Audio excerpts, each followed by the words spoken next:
Buenas tardes, bienvenidos, bienvenidas a Patio de la Infanta. Es para mí un placer darles la bienvenida para presentar este ciclo de conferencias España vista por sus protagonistas, un ciclo coordinado por José Luis de Arce. Este programa de conferencias se enmarca dentro de las actividades impulsadas por Fundación Basilio Paraíso de la Cámara de Comercio de Zaragoza y un ciclo en el que colaboramos el Ateneo de Zaragoza y Fundación Ibercaja. El ciclo España vista por sus protagonistas conforma una reflexión de la actualidad de nuestro país a través de conocidos y relevantes periodistas como son Carmelo Encinas, Eduardo Inda o Luis del Val, que nos acompañaban en semanas anteriores, y hoy tenemos el honor de que nos acompañe Ignacio Escolar. Sin duda, un verdadero lujo el poder contar con voces reconocidas y expertas sobre el asunto que abordamos. En las próximas semanas, ya les adelanto las fechas y los periodistas o periodistas que nos van a acompañar. El día 9 de marzo podremos disfrutar con Encarna Samitier, directora de 20 Minutos. Amparo Polo, directora de Expansión Digital, nos acompañará el día 11 de abril. Y acabaremos este ciclo con la visión global, con Nicolás Espada, director, como saben, del Periódico de Aragón, que nos acompañará el 17 de abril, y con Miquel Iturbe, director del Heraldo de Aragón, que lo hará el día 3 de mayo. Si tienen alguna duda, pueden consultar nuestra página web. A continuación, ya les cederé la palabra a los señores que me acompañan en el escenario. Simplemente les recuerdo que al finalizar abriremos turno de preguntas. Sí que les ruego que sea a mano alzada. Esperen a que les llegue el micro, porque esta sesión la estamos grabando para subirla a continuación a nuestro canal YouTube, y de esta forma pues, nos aseguramos el tener el sonido adecuado. Sin extenderme más y reiterando mi agradecimiento en nombre de Fundación Ibercaja a Ignacio Escolar, a la Cámara de Comercio de Zaragoza y al Ateneo de Zaragoza, ya le doy la palabra a su presidente, Roberto García. Muchísimas gracias a todos y a todas por acompañarnos esta tarde.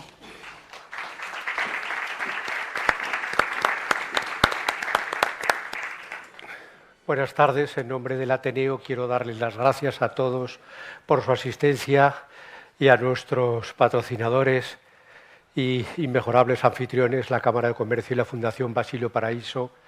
También me congratulo del éxito extraordinario que están teniendo estas jornadas, organizadas sabiamente por mi compañero en el estrado, José Luis de Arce, y quiero agradecer especialmente la presencia de Ignacio Escolar, un periodista de cuerpo entero, de tradición familiar, un periodista que, además de la rabiosa y palpitante actualidad, nos va a ofrecer, he tenido ocasión de conocerlo, en la comida, un acercamiento histórico, porque la historia enseña muchas cosas y seguramente la situación actual de España tiene que ver con lo que pasaba antes, porque las cosas no ocurren sin más. Reitero mi agradecimiento y le cedo la palabra a José Luis. Gracias. Bueno, pues muy buenas tardes a todos. Gracias por venir. Gracias a los patrocinadores, a Ibercaja, a la Fundación Basilio Paraíso, a la Cámara de Comercio, a todas, al Ateneo de Zaragoza, a toda aquella entidad que participa en este ciclo de interesantes conferencias. Hay un libro de Torrente Ballester, una novela, que les sugiero lean si no la conocen, que es muy entretenida, que es muy divertida, que se llama Filomeno a mi pesar. Y hace un rato, hablando con Ignacio Escolar, me decía una frase que me ha hecho recordar este libro de Torrente Ballester. Dice: yo soy empresario a mi pesar, porque Ignacio Escolar, además de periodista, evidentemente, es empresario y se siente profundamente empresario, y les explicaré ahora por qué, además de periodista. Él empezó su trayectoria profesional en La Voz de Almería, hace ya un montón de años, Ignacio. Después se ocupó de llevar la dirección de un periódico que desapareció, que era el Diario Público, que ustedes quizás recordarán. Y Público al final pues tuvo que cerrar. Y estábamos ya en el año 2012. Y entonces Ignacio Escolar decide crear una empresa propia, crear un periódico propio, un periódico moderno, un periódico de la era digital y pone en marcha la aventura empresarial, con accionistas, con consejo de administración, con director general, con propietarios, que es el diario.es, periódico que en este momento tiene ya más de 1 millón de lectores diarios. Esta mañana hemos visto en el teléfono que tienen un control al día, al minuto, de cómo está la audiencia del periódico, y tenía ya 1.200.000 y pico lectores, por lo cual me da impresión de que es un periódico de éxito. Bien, pues tras 10 años ya, han cumplido recientemente, de haber puesto en marcha esta aventura empresarial y periodística, porque él se considera vocacionalmente un periodista, aunque la vida le lleva también por el camino de haber convertido su vocación en una parte empresarial. Como digo, hace ya 10 años celebran el que de los 10 años 9 han resultado con beneficios, lo cual en una empresa dice mucho de lo bien llevada que está, del éxito que tiene y de cómo ha conseguido penetrar en un mercado tan difícil como es hoy día el mercado del periodismo, de la prensa, aunque no sea la prensa que conocemos todos de papel, porque hoy día, como todos ustedes saben, ya está en marcha una revolución digital que es la que se lleva en todos los hogares y todo el mundo lleva en el teléfono para leerlo. Bien, aparte de esta aventura empresarial periodística que tanto éxito le está dando a Ignacio Escolar, es un hombre que colabora y participa en diferentes medios de comunicación españoles. Ustedes lo habrán visto seguramente en La Sexta, lo habrán escuchado en la cadena SER, lo podrán ver en otras cadenas, en otros medios, y también, si ustedes estuviesen en Estados Unidos, le podrían ver como un colaborador en alguna ocasión del diario tan prestigioso como el Washington Post. Este es Ignacio Escolar, al que algunos califican como un cierto enfant terrible de la situación periodística española actual por la forma que tiene, tan transparente, tan clara, tan directa, de expresar sus opiniones. Aparte de su actividad periodística, hoy día la empresa que lleva entre manos tiene ya 200 trabajadores, tiene puntos editoriales en diferentes puntos de España, tiene un periódico en Argentina y, por tanto, ya se ha convertido en una empresa de cierta importancia.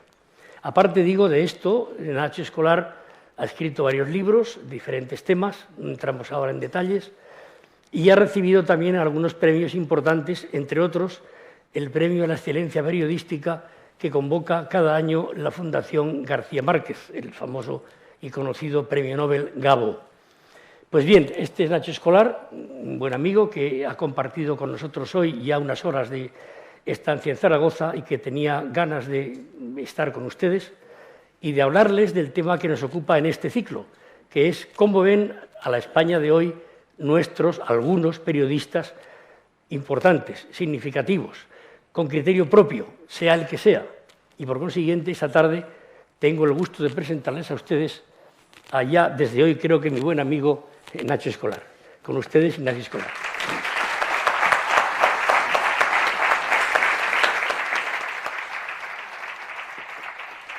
Muchas gracias, José Luis. Muchísimas gracias al Ateneo, a la Fundación Ibercaja, a la Fundación Basilio Paraíso y a la Cámara de Comercio por invitarme a estar esta tarde con ustedes, con vosotros y vosotras en Zaragoza. Lo de empresario a mi pesar es una broma que hago mucho, porque aquí habrá muchos socios y socias del diario.es que se sabrán la historia. Yo soy periodista, no he querido ser otra cosa que periodista. Cuando mis amigos del cole querían ser astronautas, yo ya quería ser periodista. Es culpa también de mi familia, mi padre es periodista, mi madre es periodista. El raro de la casa es mi hermano, que es informático, pero yo siempre he querido ser periodista. Y en el año 2012, cuando cerró mi antiguo periódico, me vi obligado a poner en marcha mi propio proyecto, con unos compañeros con los que ahora comparto la propiedad del diario.es, con el resto de los socios que fundamos el diario.es. Pusimos en marcha un periódico porque nos encontramos en ese año, 2012, era un año difícil, todos lo recordáis, en plena crisis económica, con la situación más dura para las familias en España en décadas, con una situación en mi oficio pues igual de terrible que en casi todos los sectores, o un poco más, porque el periodismo fue de los sectores más castigados por la crisis económica en términos de despidos. Llegamos a la conclusión, los fundadores del diario.es, que la mejor manera de poder cumplir con nuestra vocación, que era y seguirá siendo la del periodista, era poner en marcha nuestro propio periódico y ser dueños de nuestra propia redacción para ser libres. Y nos obsesionamos también, y por eso además los socios y socias que aquí estáis lo sabéis bien, estamos muy obsesionados con proteger nuestra independencia y nuestra solvencia económica, porque nosotros, cuando fundamos el diario.es, con la experiencia que ya teníamos de otros periódicos y otros medios con los que habíamos trabajado, teníamos claro que la única manera de tener un periódico libre y poder hacer el periódico que nosotros queríamos y ser de verdad independientes era ser económicamente libres, que la libertad periodística está ligada directamente con la independencia económica. Y por eso nosotros pusimos en marcha nuestro periódico, pedimos apoyo a nuestros lectores, que son los que garantizan nuestros socios y socias nuestra independencia. Somos ya un periódico con 60.000 socios y socias que pagan porque podamos informar con la libertad con lo que lo hacemos, porque nos dimos cuenta de que era la única manera de poder ejercer nuestro trabajo con libertad.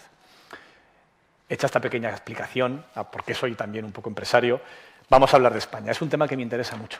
Los que me conocéis de hace tiempo sabéis que tengo un libro de historia medieval que se llama La nación inventada, donde hablo de los mitos nacionales de la primigenia Castilla, de la época del condado, convertido luego en reino, y donde nacen gran parte de los mitos de la identidad nacional española. A mí la construcción nacional es un tema que me interesa, porque España tiene eso sin hacer. Creo que cuando se miran las encuestas, una de las rarezas de España es que somos el país con la autoestima más baja. Cuando tú pides a un español que valore su país, lo suele poner peor de lo que lo ponen los ciudadanos de otros países a España. Nos consideramos menos de lo que nos ven fuera. Normalmente suele ser al revés. Normalmente lo habitual es el chauvinismo, que los nacionales digan que Francia es mucho mejor de lo que ve el resto del mundo a Francia, siendo Francia como es muy importante. O que los italianos o que los ingleses vean a su país muy por encima de lo que realmente es.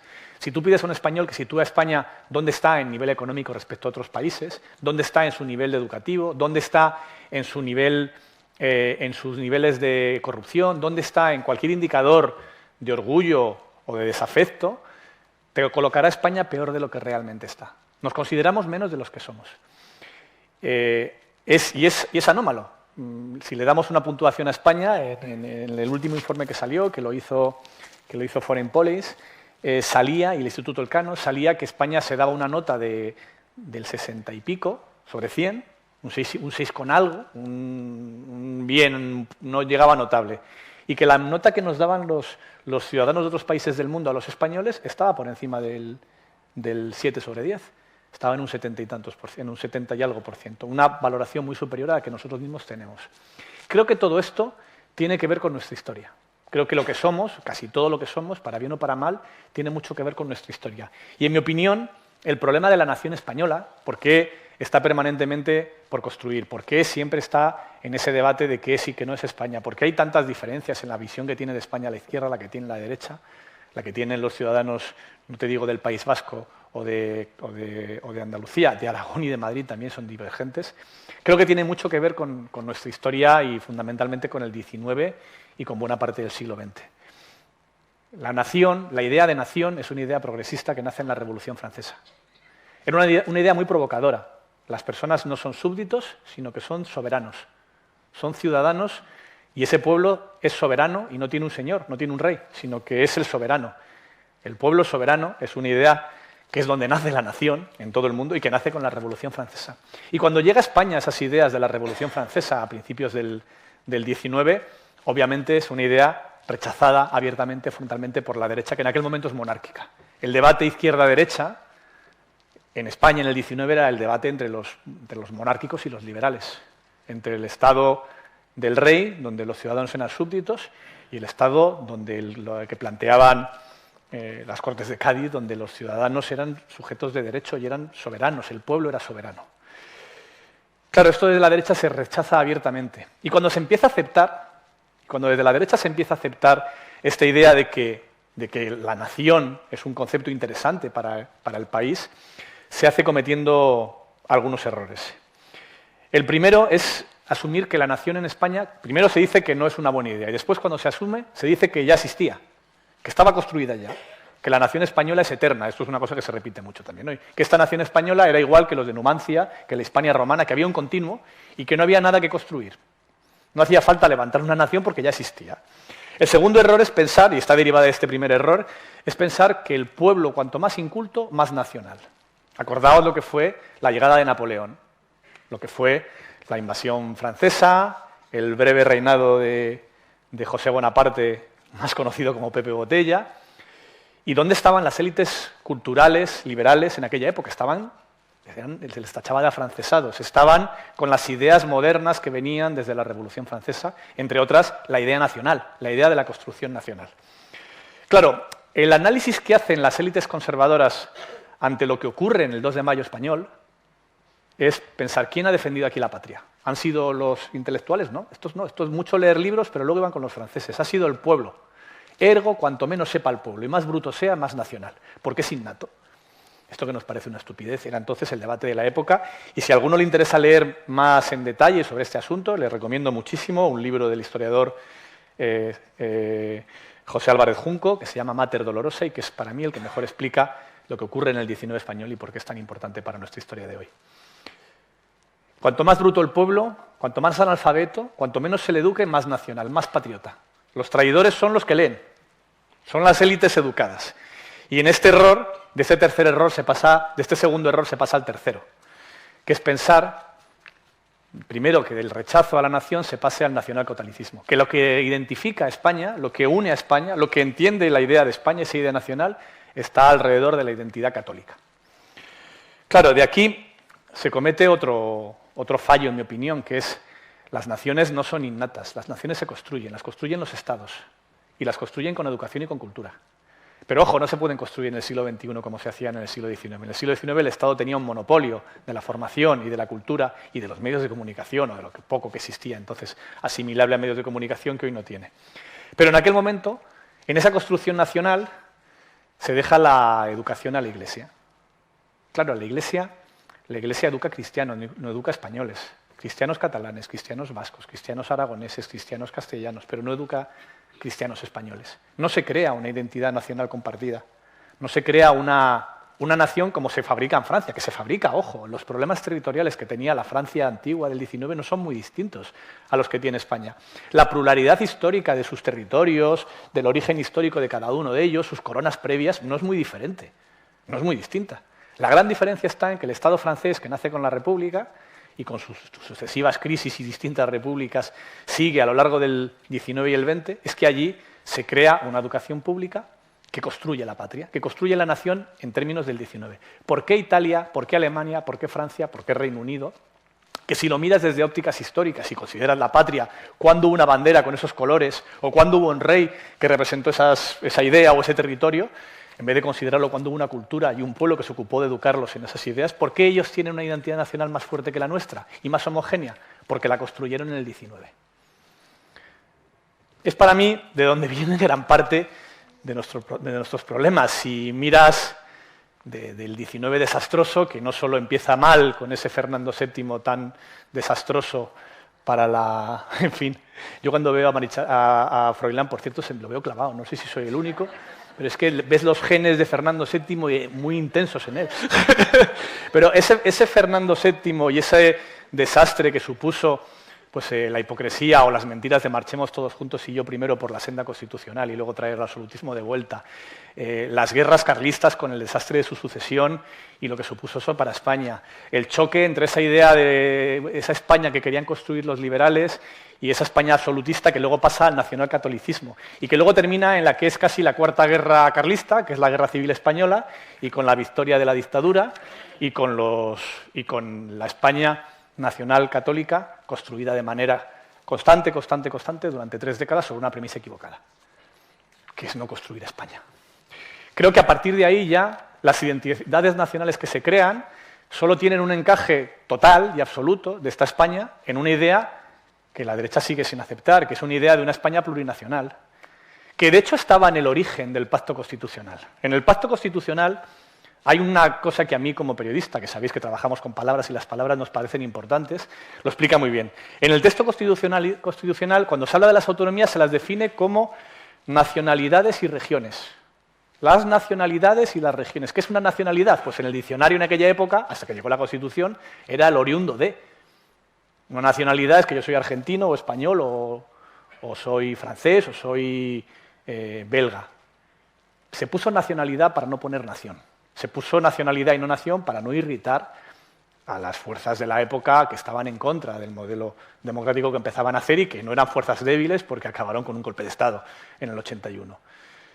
No se atrevió a ir más allá, pero se dejó claro ahí que había, primero, dos velocidades, había unas nacionalidades y había unas regiones, unas iban a ir más rápidas, otras más lentas. Todo esto acaba siendo un modelo que funciona durante un tiempo, pero que genera después un montón de tensiones más. Y el siguiente intento por hacer la integración total de las nacionalidades dentro de una España donde entraran todos es probablemente el Estatuto catalán, el Estatut de Autonomía, que acaba, pues como acaba, muy mal, como todos recordáis. En privado, muchos dirigentes del PP hoy te confiesan que si llegan a saber todo lo que pasa después, no lo hubiesen recurrido.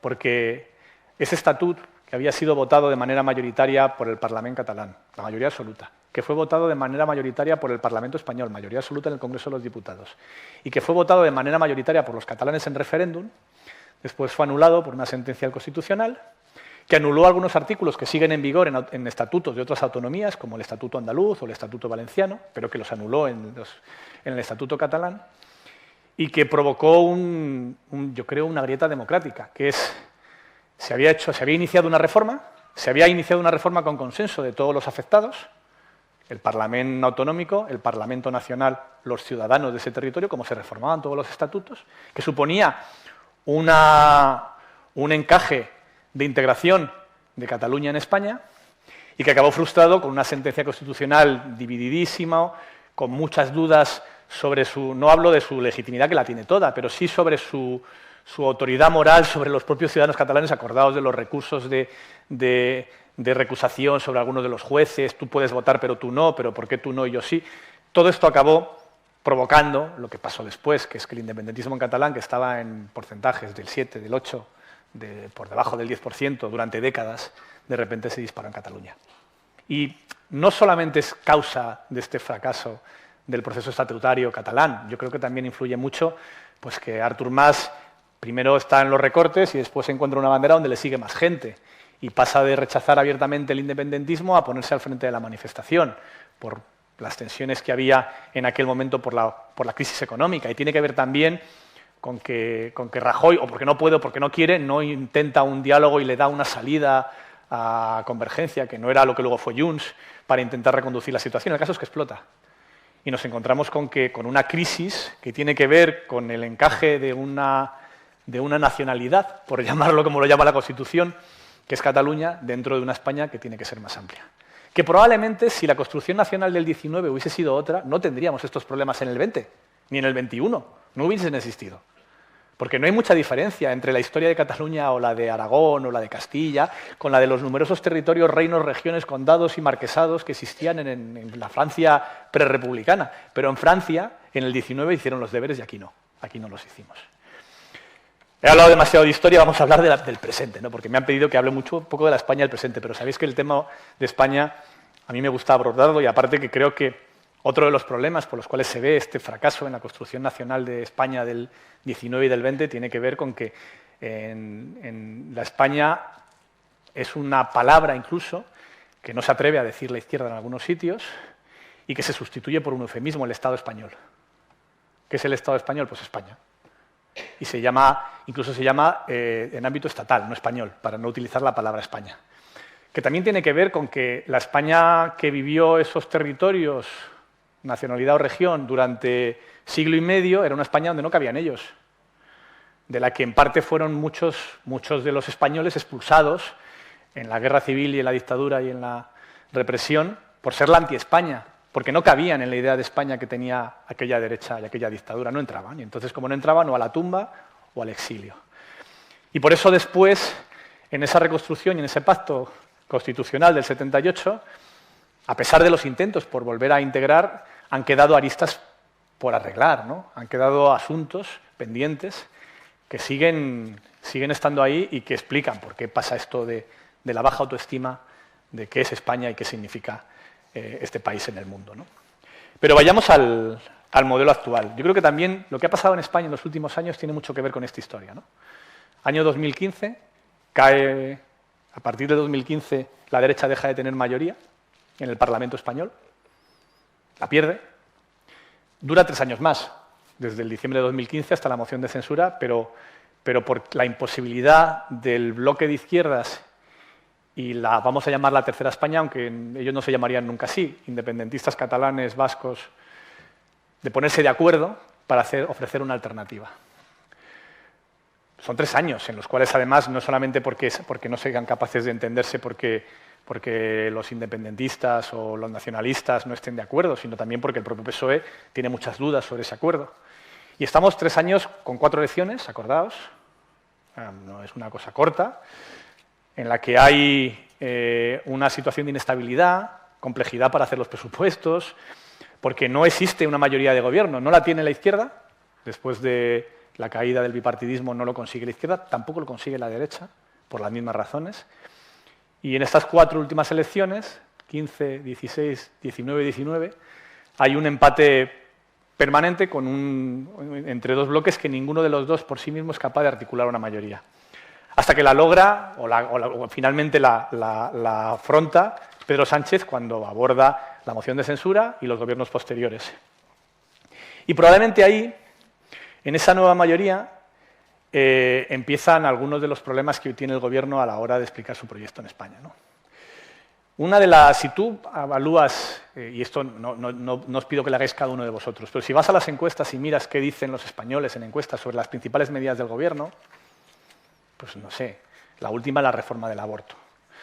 Lo que te sale es que el apoyo social es mayoritario, pero te sale también en las reformas fiscales, es mayoritaria el apoyo popular a la idea de que las empresas que ganan mucho dinero tienen que pagar más o que los muy, muy ricos tienen que pagar más, especialmente en momentos tan duros como la pandemia que hemos vivido recientemente. El problema que tiene fundamentalmente el PSOE para explicar o para defender no es tanto qué aprueba, sino con quién lo aprueba, con el rechazo que generan los partidos catalanes y vascos en gran parte del resto de España, y que tiene que ver de nuevo con esta crisis de construcción nacional que tiene España, que además tiene imposible arreglo, porque tiene 2 opciones, considerar que no son España o considerar que lo son, pero las 2 cosas no puedes hacerlas. No puedes pretender que sean España para no poder independizarse, pero que no lo sean para no estar representados en el Parlamento Nacional. Si aceptas que los vascos y que los catalanes son España y que no se pueden ir, tienes que aceptar que están en el Parlamento y que tienen el mismo derecho que un diputado de Aragón, de Teruel, o de Cuenca o de Zaragoza para opinar, para votar y para decidir las mayorías que se conforman y las leyes que se aprueban o se dejan de aprobar. Pero claro, son tan distintas ya esos territorios. Pensad que el Partido Popular, que probablemente sea la fuerza más votada en las Castillas y en Madrid, sin ninguna duda, en las próximas elecciones, es la 5ª fuerza en Cataluña. Estuvo a punto de quedarse fuera, ¿eh? Y en el País Vasco también está muy poco representada. Lo mismo ocurre con Vox. Es decir, hay una España, que es la España conservadora, que está desapareciendo de estos territorios, que ya no está, que allí son muy, muy minoritarios. Porque a medida que se ha agudizado el discurso de polarización, también por la llegada de un gobierno que se apoya en esa España que ya insisto que a ellos no les gustaría que les llamasen España, en esa parte del Parlamento, está generando también un rechazo hacia ellos. Y está generando también un discurso donde cada vez se distancian más las partes, ¿no? Donde lo que existe, la realidad que existe, el debate mediático, el debate político que existe en Madrid, o en Zaragoza, o en Sevilla, es tan distinto del que existe en Barcelona o el que existe en San Sebastián, que son como 2 países. Incluso en los medios de comunicación, mirad cuáles son los periódicos más leídos, las radios más escuchadas en estas 2 autonomías. No tienen nada que ver con las del resto. Nada. A efectos culturales ya son otra nacionalidad, al menos. O sea, funcionan de una manera diferente. Y yo soy partidario, lo he dicho en 1000 ocasiones, lo voy a recalcar aquí otra vez, de la unidad de España. Yo quiero que este país tenga un futuro en el que quepan catalanes y vascos. Pero veo muy difícil que se construya sobre la imposición hacia ellos. Sobre la idea de te vas porque no te puedes ir. Te doy con el palo. Creo que habría que buscar un consenso democrático en el cual esta parte de España vuelva a estar otra vez integrada en España. Y vuelvo al estatuto. Probablemente fue ese estatuto la ruptura, un estatuto que hubo una ruptura democrática. Tú lo has votado, lo ha votado tu Parlamento, lo han votado los parlamentos nacionales y se cae. Pues de repente el contrato democrático que articulaba España, porque el estatuto es un contrato democrático constitucional de construcción de España, en la propia definición de la Constitución, se rompe. Y no se ha rehabilitado. No se ha generado una propuesta de construcción alternativa que reconstruya lo que se destruyó.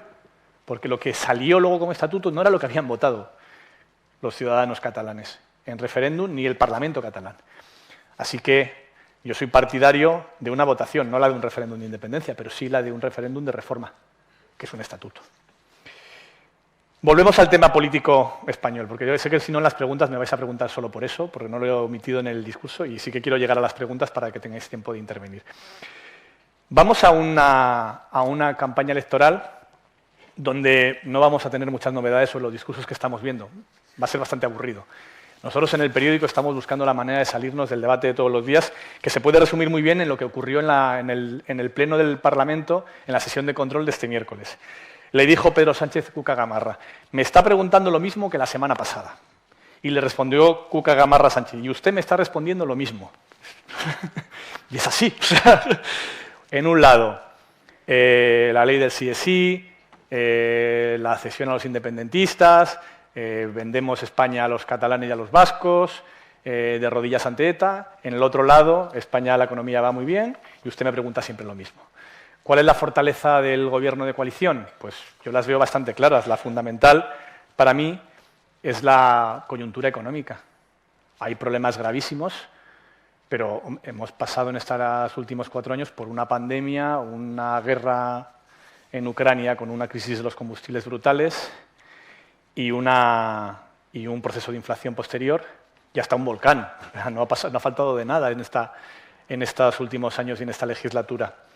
Pero cuando se compara la evolución de España en lo económico con la de otros países europeos, lo que te sale es que España tenía un desempeño muy superior al del resto de los países europeos. Hace 6 meses el pronóstico generalizado de la derecha es que venía una recesión. Pues no ha llegado ni se la espera.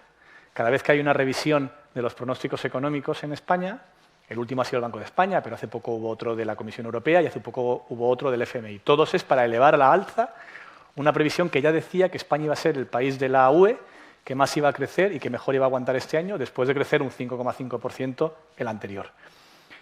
Hay un problema económico serio con la inflación y sobre todo hay un problema económico serio con el Euribor, con las hipotecas, porque además España es el país europeo donde la hipoteca es más común, donde hay más familias hipotecadas, porque aquí también hay más familias propietarias de vivienda en comparación con otros países europeos donde se vive más de alquiler, básicamente porque hay oferta, cosa que aquí hay poca menos. Y eso va a afectar mucho al bolsillo de muchas familias, porque que te suban 200, 150, 300 euros, dependiendo de qué hipoteca, qué plazo, pues se va a notar en la economía doméstica y puede provocar también que haya grandes sectores de la población que sean pobres con trabajo, que es algo que antes no ocurría y que empieza a ocurrir a pesar de las subidas del salario mínimo. Pero en estos Sánchez, a pesar de estos puntos oscuros, que son más achacables a coyuntura europea, porque evidentemente pues los tipos de interés y el Euribor lo decide el Banco Central Europeo, ni siquiera un gobierno nacional de otros países. Y la subida de los combustibles que ha provocado la inflación no es un fenómeno exclusivamente español, es una cosa mundial y además, incluso eso, comparado con el resto de España, ha subido menos aquí que en casi todos los países europeos. Le ha salido bien también a Sánchez 2 negociaciones que no parecía que pudieran salir. Una es la de los fondos europeos, donde España ha conseguido un resultado muy bueno en términos de dinero que va a llegar aquí. Y la otra es la negociación del tope del gas, que nadie daba un duro por ella, que todo el mundo pensaba que iba a ser imposible que pudiera ocurrir y que no solamente ha logrado que ocurra, sino que ha servido para bajar el precio de la luz y ahora incluso países que se oponían están planteándose cambiar el mercado eléctrico en las líneas que defendía España en solitario con Portugal, en una cumbre donde casi no sale la medida española. O sea que en la parte económica claramente es la fortaleza del gobierno y claramente es lo que ya la oposición no va a intentar explotar. De hecho, ya ha abandonado ese debate. Hace unos meses está permanentemente ahí y ahora no lo está. ¿Dónde tiene el punto débil? Tiene uno muy evidente con la ley del sí es sí, con la reforma. Con esto que se llama efectos indeseados, que es otro eufemismo como el de las nacionalidades. Yo lo he escrito en muchos artículos, si alguien quiere verlo en largo, lo tengo escrito en el diario.es. Creo que el problema se afrontó mal desde el principio, partiendo de la premisa de que la mejor manera de proteger a las mujeres era poner más años de cárcel todavía a los violadores y a los pederastas, que son criminales que nadie va a defender, ni tampoco yo, nadie, pero que cuando compara las penas españolas con las del resto de Europa son mucho más altas. En España las condenas por violación y por delitos sexuales son muchísimo más altas que cualquier otro país de la Unión Europea. Creo que la única excepción es Irlanda. Todos los demás tienen condenas más leves. No porque les parezca bien, o sea, nadie está a favor ni defiende las violaciones, pero en España no había un problema de que las condenas fueran laxas. También es cierto que si tú dices que no van a bajar y luego bajan, tienes un problema de discurso. Grave, además. Porque has prometido a tu sociedad algo que luego no ocurre. Y luego hay otra obviedad, que es que, más allá de lo que piense yo sobre la duración de las penas, todas las encuestas, todas, te dicen que no hay que rebajar las penas a los delincuentes sexuales, en ningún caso. Y sobre todo es complicado cambiar ese paradigma si desde el propio Parlamento los partidos que reformaban la ley, el Gobierno, nunca habló de rebajar las penas, nunca. Se ha encontrado después con ese efecto indeseado y que es probablemente una de las principales heridas que tiene el Gobierno de coalición en su conjunto.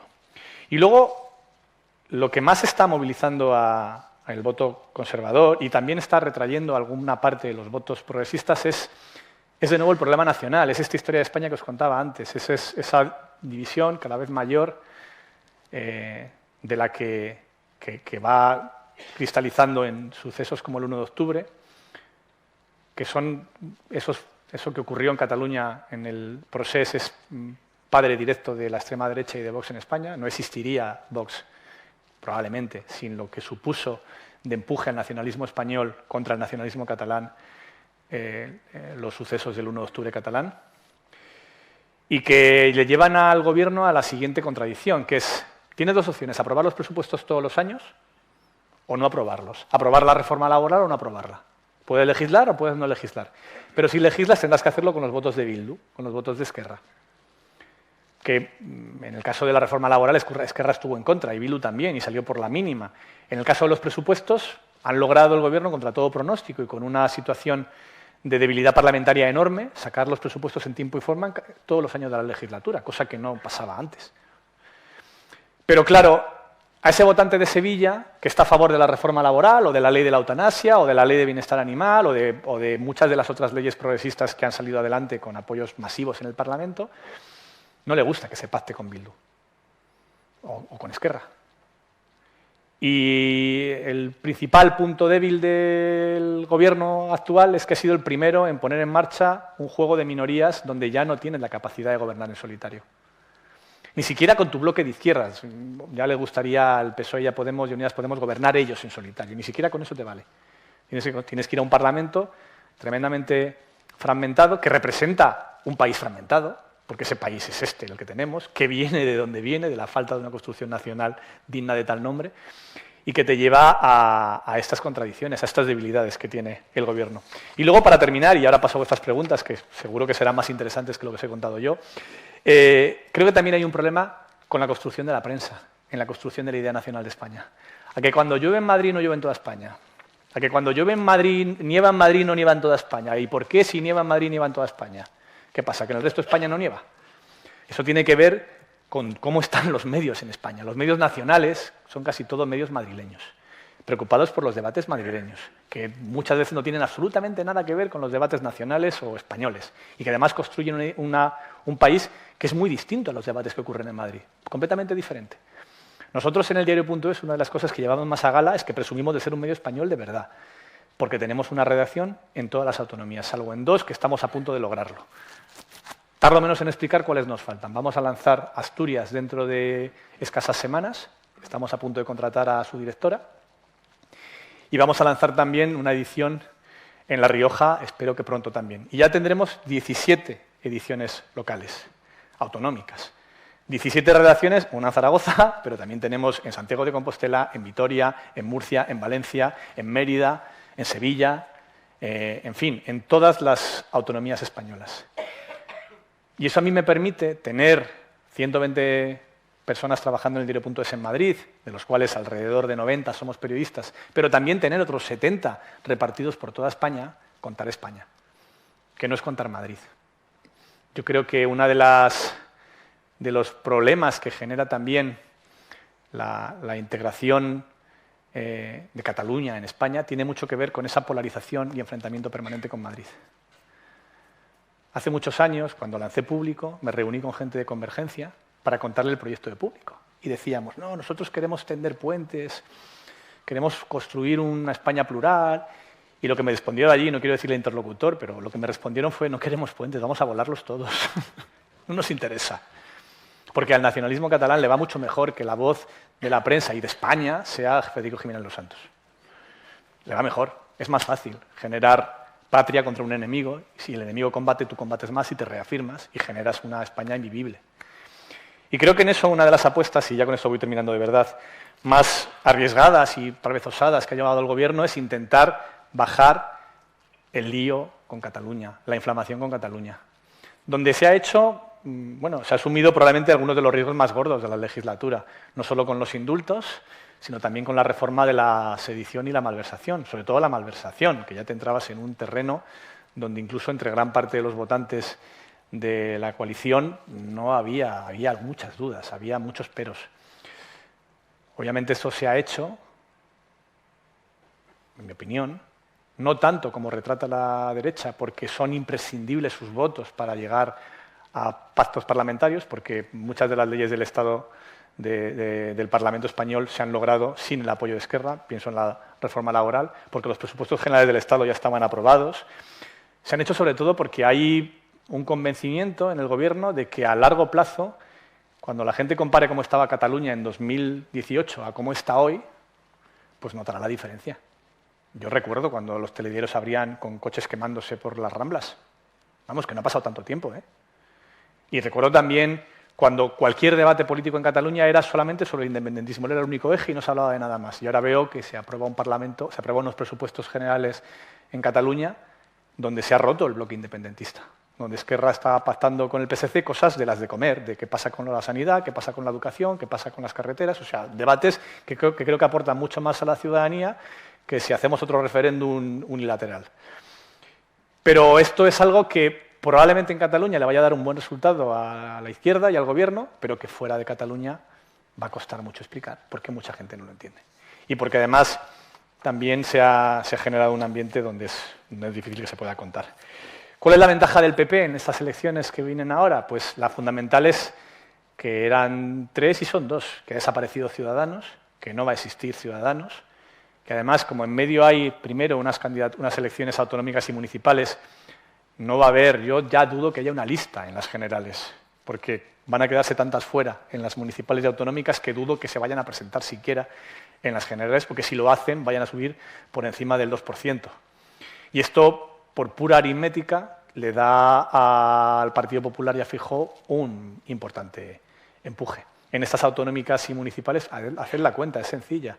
Mirad cuál fue el resultado de las anteriores, de las autonómicas y municipales de hace 4 años, del 19, y sumad el 90% de los votos de Ciudadanos al PP. A lo mejor algunos van a Vox, y en algunas regiones, fundamentalmente en Cataluña, ha habido una parte que ha ido al PSOE. Es casi el único sitio. En casi todos los demás sitios es un voto que va a estar dentro del bloque conservador. Entonces, esto hace que las elecciones para el PP en este año pues tiene muchas más oportunidades de las que tenía antes. Pero sigue teniendo un problema, que es que necesitan sumar con PP y Vox 176 escaños. No, si se quedan cerca pero no llegan, es muy difícil que entre todo lo demás consigan los 3 o los 4 o los 5 o los 10 que les falten. Porque incluso partidos conservadores o de derecha europea, como es el PNV, no pueden ir en una foto con Vox, porque tienen sus propias elecciones autonómicas más adelante y porque Vox es un partido que es percibido en Euskadi como un partido contra el modelo en el que vive y convive Euskadi, empezando por el cupo y siguiendo por el propio modelo educativo o por el propio modelo social. No es un partido con el que el PNV se pueda hacer una foto si después tiene unas elecciones autonómicas que van mucho más disputadas de lo que han ido las anteriores. Así que pueden salir de esto 3 escenarios cara a las generales. El escenario actual, que el bloque de izquierda tenga un poquito más que la derecha y mantenga el Gobierno. Un escenario donde PP y Vox sumen 176, que en algunas encuestas da, aunque la mayoría no dan eso. Y otro escenario que ahora mismo es el que está en la foto de casi todas las encuestas, que es que el PP sea primera fuerza, pero no logre articular la mayoría suficiente para gobernar. porque no consiga sumar el resto de los aliados parlamentarios para llegar a los 176 por el problema que supone que tu principal socio, o el primero con el que tendrás que negociar, y el más grande en número de escaños para conseguir la investidura, sea Vox. Claro que si el nivel de crispación y polarización al que hemos llegado en estos últimos años es el que es, imaginaos qué ocurriría si el PSOE gobierna sin ser la fuerza más votada, pactando con... Y es algo que a mí personalmente me preocupa. Me preocupa escuchar a una de las presidentas autonómicas decir que el gobierno quiere encarcelar a la oposición y está dando un golpe de Estado en España. No es que lo diga de manera sugerida o metafórica, ¿no? Lo dice de manera abierta. O que en un parlamento, en una tribuna de oradores, no como un grito que sueltas desde la cuarta fila, sino como parte de tu discurso digas que te vote chapote. Claro, esto para la convivencia de españoles es muy complicado. O sea, si tú consideras que hay en España una mayoría de catalanes y vascos, con una minoría, pero bastante amplia, de españoles en el resto, que están intentando encarcelar y detener o incluso fusilar a la oposición, ¿qué convivencia queda? Si asumes que algo tan grave como eso puede estar pasando, ¿no? Yo quiero pensar que también que el contexto mundial, lo que está pasando en todo el mundo con la polarización y con estos discursos de odio, es que en los últimos 50 años, en la historia de los últimos, o incluso si me apuras, en los últimos 200 años, cada vez hay menos violencia y más odio. Comparad la Revolución Francesa con mayo del 68 con los chalecos amarillos. Cada vez hay menos violencia, cada vez hay más odio. E incluso si comparamos la situación de hoy con la situación de la transición había menos odio, pero había más violencia, hubo muchos muertos políticos en la transición, muchos más que hoy, porque no hay ninguno, afortunadamente. Pero aún así la banalización del discurso de odio, el considerar que el que te vote chapote puede ser un discurso público de un representante de todos los madrileños, aunque no lo hayamos votado todos los madrileños, me parece que es una pendiente peligrosísima que puede hacer todavía más complejo la integración de este país, todavía por construir, que llamamos España. Muchísimas gracias.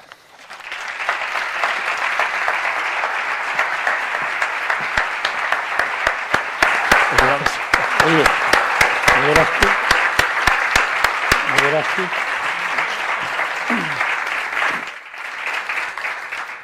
Para abrir el fuego yo voy a hacer la primera pregunta. Y quería Encantado. saber acerca de la distinción que tanto manejan los periodistas entre información y opinión. Sí. ¿En qué situación estamos? Pues Porque mira, yo creo que cada vez hay más opinión. Pues yo creo que cada vez hay más opinión, estoy de acuerdo. Nosotros estamos en el diario.es, nuestros socios y socias ya lo saben, en un proceso estatutario. Estamos construyendo una especie de regulación, de constitución, siendo un poco ambiciosos en los términos, de cómo va a funcionar el diario.es, tanto en la parte editorial como en la parte empresarial, que la hemos unido, porque creo que tiene mucho que ver una con la otra. Como decía al principio, no existe libertad periodística sin libertad económica, y ya está. No existe ninguna libertad sin libertad económica, punto. Y a partir de ahí, nosotros, una de las cosas que queremos regular de manera más precisa es la diferencia entre información y opinión. Y un tercer género, que sería la interpretación, que es un género mestizo, donde te cabe la crónica, el análisis, la crítica. Yo creo que aquí nosotros lo hemos definido en 4 párrafos, no tiene más complejidad. La información son los hechos, la interpretación es el contexto, que mezcla hechos con opiniones, y la opinión es la valoración de los hechos. Pero en el punto primero, la información son los hechos, yo querría profundizar. Todos los periódicos tienen línea editorial, y además es sano que la tengan. Y quien dice que no la tiene está mintiendo, y la oculta, pero la tiene también. Es como el que dice que no es de izquierdas ni de derechas, también tiene opinión. Cuando alguien dice cuando la línea editorial no significa una omisión a la verdad o una traición a los hechos, la línea editorial significa que tú, primero, dentro de lo que ocurre en el mundo, a la hora de determinar cuáles son las noticias más importantes, tienes unos criterios, porque aquí no hay una calculadora para decir noticia importante, ponlo en la suma y te sale un número y ya sabemos qué es más importante. Como director, mi principal trabajo consiste entre todo lo que ocurre cada día, en la actualidad, decidir qué es lo importante, cuál es la portada, cuál es el breve, cuál es lo irrelevante y no lo doy. Eso es la línea editorial. Y la línea editorial significa que tienes unas prioridades, que es, pues en mi caso, para mí es más importante lo que ocurre en el mercado de la compra que en la Bolsa de Madrid. Los dos son mercados, pero yo prefiero uno. Y creo que a mis lectores les interesa más ese. O puedo decidir, y es una decisión completamente subjetiva, que para mis lectores es más importante saber qué ocurre con la crisis climática, porque creo, y es una opinión subjetiva, creo que basada en hechos, pero es una opinión subjetiva, que va a tener más importancia en el futuro que incluso el crecimiento económico, que es más relevante lo otro, aunque pueda tener efectos en el crecimiento económico. Pero esto es una opinión subjetiva que te lleva a una decisión editorial, que es a qué le voy a dar importancia. Pero donde no está la línea editorial, o donde no puede estar, es en la omisión de los hechos o en la manipulación de los hechos. O en esa mezcla en la cual cada artículo entras a leer y sales como manchado de adjetivos, o sea, lleno de valoraciones del periodista que no quieres leer. Todos los periódicos cometemos errores, y en el mío también lo hemos hecho seguro, pero estamos empeñados en separar información de opinión y que el lector sepa permanentemente qué está leyendo. Si es una información y que se va a encontrar, y si es una opinión que se va a encontrar. Y si es un género mestizo, una crónica, que también vaya etiquetado y que también sepa quién se lo cuenta y qué se va a encontrar. Pero sí, lamentablemente cada vez está más mezclado todo. Gracias. Sí, oye, has explicado muy bien por qué España no se ha construido como nación, ¿no? Históricamente, por una serie de acontecimientos. Y yo te pregunto, ¿algún día España llegará a construirse? Es que el problema que tenemos ahora es que no podemos volver al 19. O sea, el Estado no tiene las herramientas que tenía en el 19 para la construcción nacional, no existen. O sea, se han construido ya naciones chiquititas, pero la construcción de la idea nacional de España no se puede hacer, salvo que tengamos máquina del tiempo, es imposible. Tú piensas que una construcción nacional como la que se hizo en Francia en el 19 se basaba en un momento en el que el Estado, la República, tenía casi un monopolio total de la cultura y del pensamiento y de la educación y de un montón de cosas que ahora los Estados modernos no tienen. No puedes construir Estados nacionales del 19 con las herramientas del 21. Lo que puedes buscar es modelos de convivencia dentro de lo que formalmente llamamos España y que tiene determinados espacios comunes, para empezar el Parlamento, donde quepan todos, donde no signifique donde sea una España en la que tú te puedas sentir catalán, vasco o navarro o aragonés y sentirte también español, o por lo menos representado en una institución y en un colectivo. Pero creo que es que hasta para eso llegamos tarde, es que probablemente España va a ser una parte de la Unión Europea y casi esa es la construcción nacional que más me interesa ahora mismo. O sea, ojalá ya dejemos de obsesionarnos por una idea ya perdida, que es la España nacional del 19 o el Estado-nación del 19, cuando estamos en un mundo donde España es como un trocito pequeño de una provincia pequeña de China. O sea, es que yo quiero ser europeo a estas alturas, siendo español y estando tremendamente interesado por mi cultura, orgulloso por mi historia, orgulloso en el sentido de querer conocerla y saber, no que me parezca todo bien y que los españoles seamos siempre los que tenemos la razón en cada guerra, no es eso, pero sí en entender lo que soy y lo que somos. Y luego me pasa mucho que cuando viajas fuera de España valoras más España. O sea, te das cuenta de que ese es un país que con muchos problemas pues tiene una situación institucional mucho mejor de lo que nosotros mismos pensamos. Que con muchos problemas pues es uno de los sitios más seguros del mundo. Que a pesar de que existe desigualdad y que ha crecido en todo el mundo y que no somos tan igualitarios en lo económico como lo puede ser Francia, pues no somos tampoco toda América, la del norte, la del sur y la del medio, en cuanto a desigualdad, en cuanto a inseguridad. A mí, si me dejan elegir, prefiero estar aquí que en el 98% de los países del mundo. Lo cambiaba por Canadá, que es un sitio estupendo también, y por alguno de los nórdicos, pero no por muchos más. O sea, no creo que el encontrar un modelo donde todos los ciudadanos que viven en España se sientan cómodos y encuentran con que tienen su margen de decisión sobre sus vidas y la posibilidad de colaborar en un proyecto nacional sea incompatible con una convivencia. Creo que se puede hacer. Yo creo que también habría que partir de una base, que es asumir el modelo institucional autonómico. Y hay un ejemplo perfecto para entender esto, que suelo defender. Asumimos que la educación se tiene que gestionar desde cerca, ¿no? Que no tiene sentido que alguien desde muy lejos nos decida cómo se educan nuestros hijos, ¿vale? ¿Cómo se decide esto? Pues en los parlamentos autonómicos. Está transferido. No ha habido ningún debate sobre esto. ¿Por qué entonces cada 2 por 3 desde el Gobierno Central de Madrid se empeñan en decidir cómo se tienen que educar los niños catalanes? Si allí hay una mayoría social y una mayoría parlamentaria que quiere hacer ese modelo educativo, ¿por qué no les dejas? Esto es lo que, para mí, en mi opinión, rompe convivencia. Y creo que hay que asumir que, igual de la misma manera que yo asumo que en Madrid gobierna Isabel Díaz Ayuso y tiene un modelo educativo que respaldan la mayoría de los madrileños, a mí me puede no gustar, pero acepto que hay un mandato democrático y que tiene todo el derecho a decidir el modelo educativo, porque le han votado la mayoría de mis vecinos. Pues de la misma manera, como no aceptaría Isabel Díaz Ayuso que el Parlamento catalán decidiera cómo se educan los niños madrileños, entendamos de una vez que es el Parlamento catalán y donde hay partidos que defienden modelos distintos y que tendrán que convencer al resto de que es mejor un modelo solo en español, igual que la izquierda intenta y no lo consigue convencer a los madrileños de que es mejor un modelo de educación pública y no concertada. Habrá que aceptar las mayorías democráticas. Y esto ayudaría mucho a aceptar una España donde entraran todos.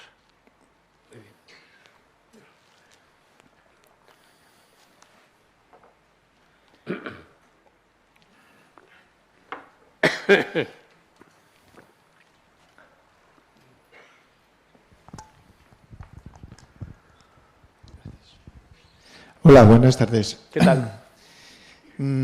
Has puesto que la derecha ha intentado bloquear el avance democrático en el país por las causas que fuera, desde el siglo XIX.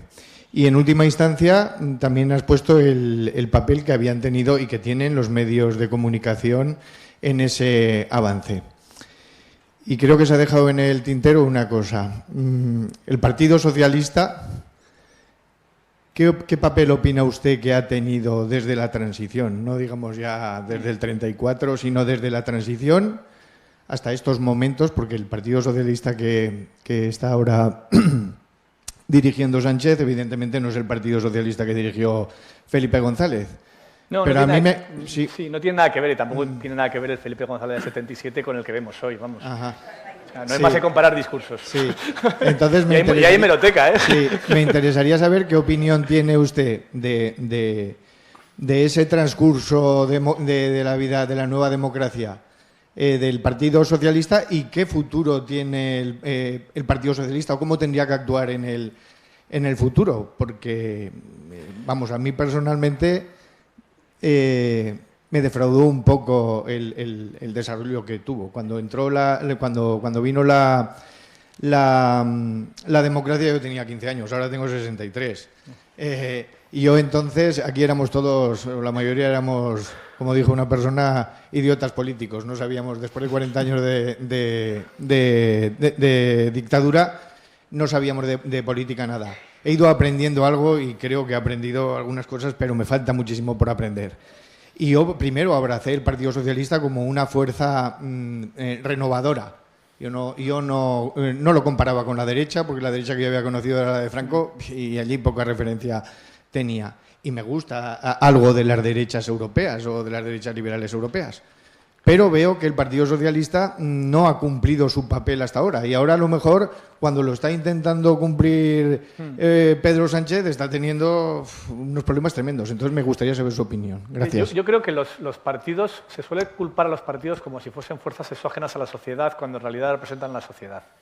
Es decir, el eje izquierda-derecha no está basado en un ítem de valores que sea fijo en el tiempo, sino que depende de cómo se coloquen los ciudadanos de un determinado territorio sobre un determinado debate.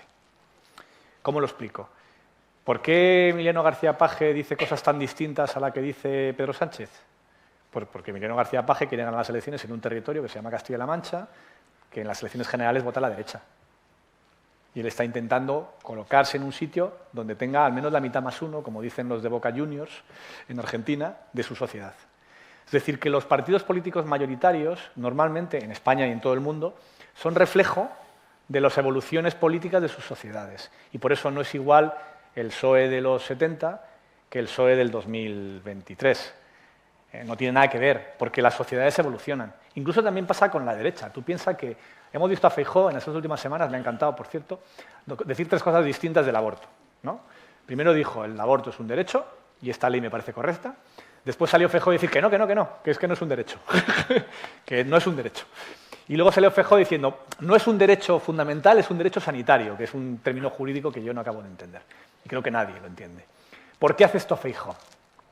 No tiene nada que ver ni con sus valores, ni con su ideología, tiene que ver con la sociología española, que es que el aborto hoy, el 80% de la población española, los datos son de una encuesta que hicimos la semana pasada, 80% de la población española está a favor del derecho al aborto y solo hay un 16% en contra.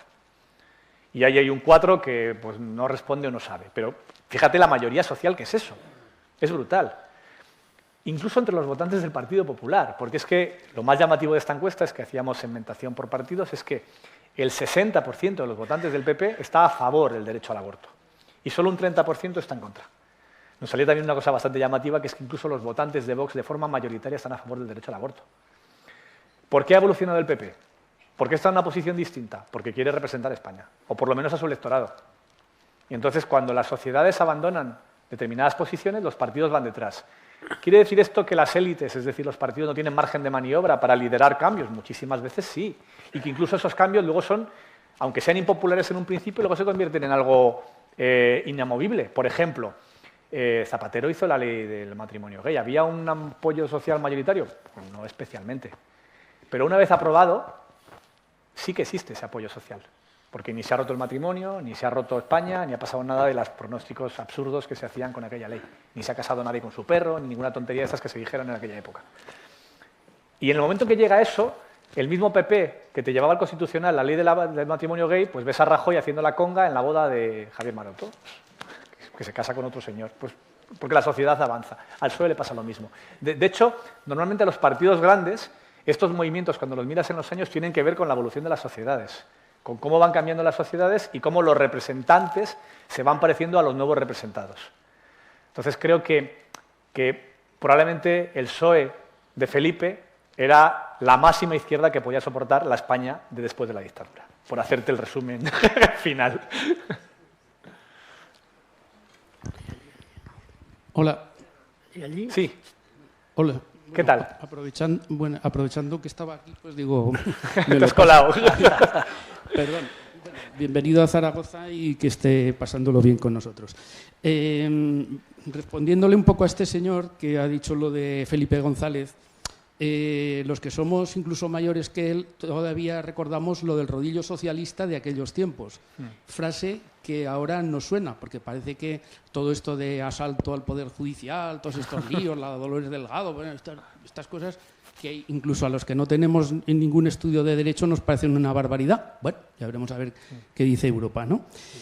Eso por un lado. Quiero decir que ya hubo aquel 23F económico que se dijo, que fue lo de Rumasa. El año 85, pues algo de lo que estamos sufriendo ahora con lo del Poder Judicial y que el PP dijo que lo iba a hacer, Ruiz Gallardón, y luego no lo hizo. Y estamos en la que estamos, que esto a mí me parece un verdadero escándalo.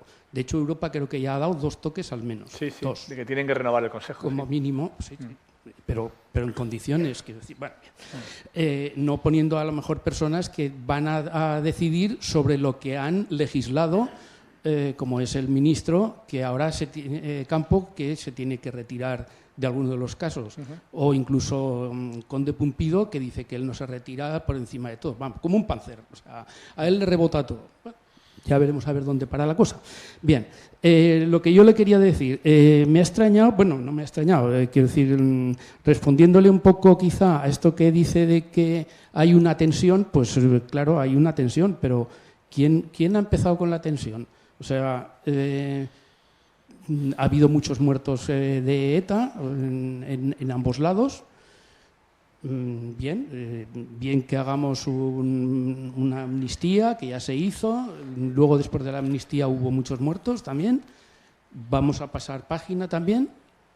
Pero luego, a lo mejor ha habido un señor que ha dicho no vais a gobernar en la vida.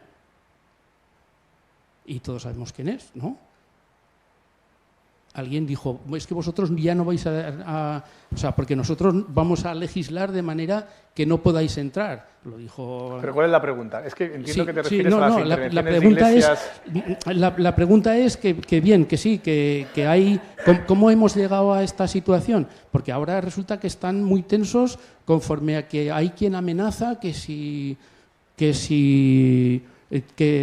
chapote, que si tal. Bueno, pues es que ahí se ha llegado de alguna manera. Eso por una parte. Otra mucho más concreta. Decimos que hay una situación económica buena con respecto a otros países este año, pero que venimos de un tortazo del 11% de baja. O sea, y que España parece ser que es el único partido, o sea, país de la europea que todavía no tiene el nivel de renta del 2019. Entonces... no entiendo cómo pueden decir que la situación económica es buena. Vale, mira, por coger esa parte, porque me has dicho varias cosas, pero por no hacer otra ponencia sobre tu ponencia, a la pregunta esa del 11% que decías del PIB, que me parece interesante, porque es cierto que en la estadística del INE se dice que España es el único país de la Unión Europea que no ha recuperado el nivel de PIB que tenía antes del 19, antes de la pandemia. He hecho un artículo muy largo de este tema. Si tienes especial interés, buscas INE Ignacio Escolar y leerás enteros los datos que explico. Pero mi análisis, y no es mío solamente, hay un debate entre economistas bastante potente al respecto, es que los datos del INE están incorrectos. Y no es una machada, es algo que no va a decir jamás el Gobierno, porque no, primero porque le beneficia para el reparto de fondos europeos y segundo porque un Gobierno criticando la estadística oficial del Gobierno es un poco la Cristina la Argentina de Kirchner, o sea, no es algo que el Gobierno quiera hacer. Pero la realidad es que los datos del INE de ese decrecimiento del PIB no cuadran con ningún otro dato, por una razón.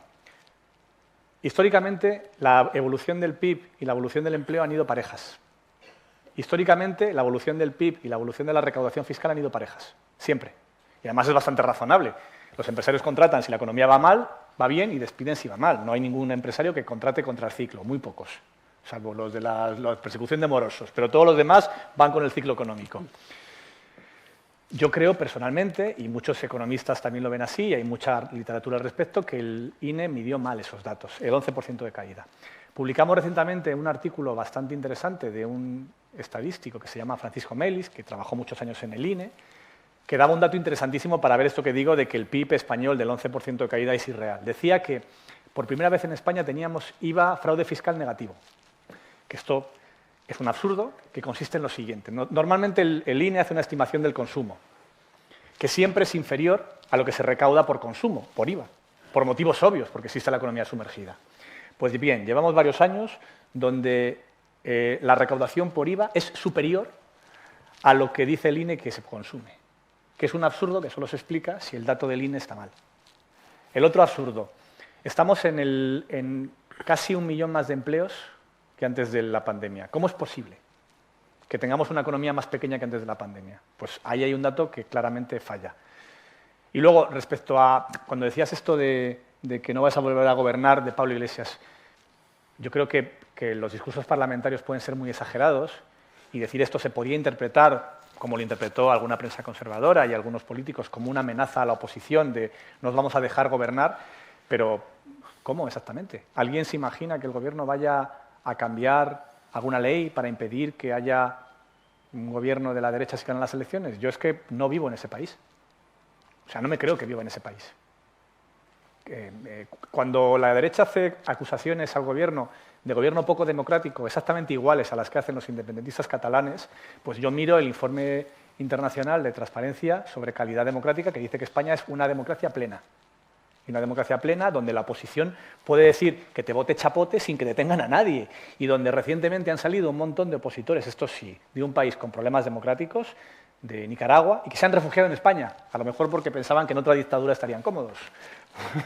Yo creo que no. Yo creo que vinieron a un país democrático que les dio refugio. O sea, creo que pensar que estos discursos incendiados y que a lo mejor que yo no comparto decir este tipo de cosas en el Parlamento son de verdad la prueba de que el Gobierno quiere prohibir por ley que la oposición gobierne, me parece, yo no lo veo, la verdad, honestamente.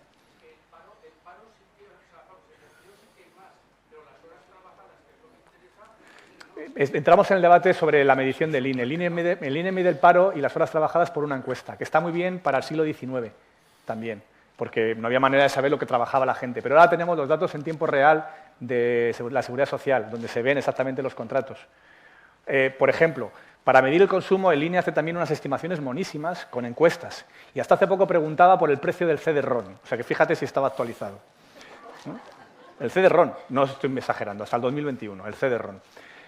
Pero la realidad es que ahora todos los bancos de España, con los sistemas de Big Data de las tarjetas, ven el consumo por calles, en tiempo real, más ahora que estamos todos bancarizados.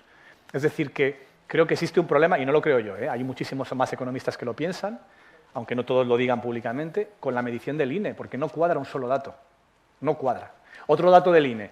Hasta hace muy poquito el INE medía la inflación de la electricidad, la medía solamente con la tarifa PVPC.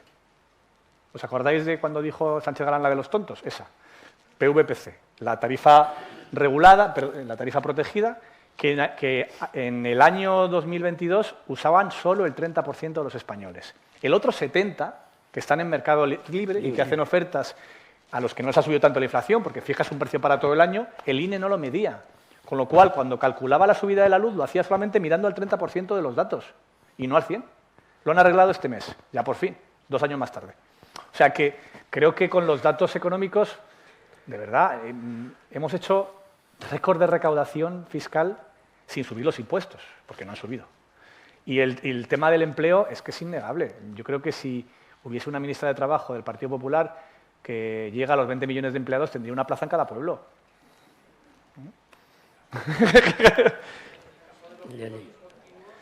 El tema de los fijos discontinuos es muy interesante también. Sí, pero... Se cuentan exactamente igual que cuando gobernaba Aznar. No ha cambiado la regulación desde el 80. Se han contado siempre así. No ha cambiado la medición. Hola, buenas, Ignacio. Perdón, que son muchos temas y si no, pero encantado de debatir contigo. 2 cosas. La primera, que yo sí que creo que España es el mejor país del mundo, Bien. pero con diferencia. Y la segunda, abro comillas. Es muy burdo, pero vamos con ello. Cierro comillas. Sí. Y líos de Ferreras y Villarejo, ¿por qué acude usted a la Sexta? Pues mira, yo seguiré acudiendo a todas las tertulias donde pueda hablar con libertad, también en esta. Y por eso sigo acudiendo. Y creo que además que los periodistas abandonemos los foros públicos, pues me parece un error. Cuando Pablo Iglesias iba a Intereconomía me parecía muy bien. Cuando iba a la Sexta también.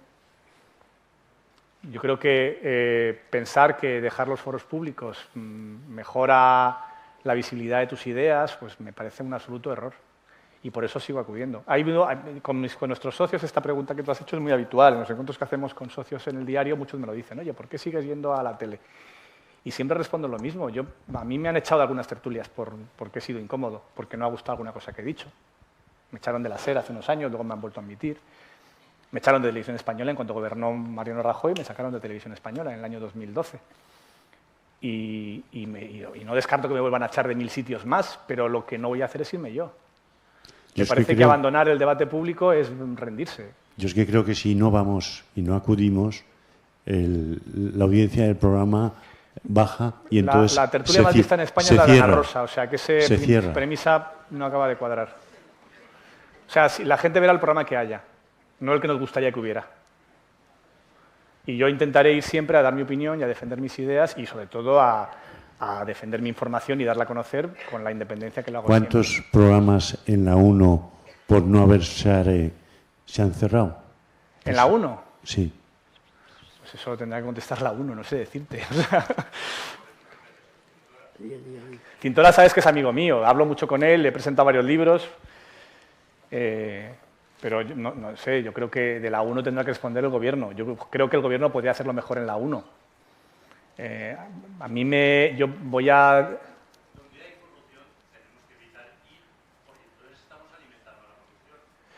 Los programas, la parrilla de televisión es la que hay, no la que te gustaría que hubiera.